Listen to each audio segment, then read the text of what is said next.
narito ang kalamang pangkalusugan. Alam niyo ba ang Parkinson's disease? Ito ay isang progresibong sakit sa utak na unti-unting sumisira sa mga selulang gumagawa ng dopamine, isang kemikal na mahalaga sa pagkilos ng katawan.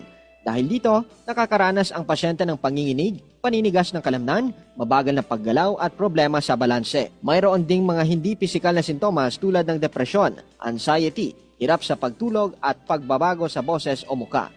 Kadalasang lumalabas ang sakit sa mga taong may edad pero maaari rin itong maranasan ng mas bata, lalo na kung may genetic o environmental factors tulad ng exposure sa toxins. Malaki ang epekto ng Parkinson sa kalidad ng buhay ng pasyente at ng kanyang pamilya, kaya mahalaga ang maagang pagkilala sa mga sintomas at pagkakaroon ng suporta. Tuwing Abril, ginugunita ang Parkinson's Awareness Month upang palaganapin ang kaalaman tungkol sa sakit, ikayatin ang mas maagang diagnosis at suportahan ang pananaliksik para sa mas epektibong paggamot.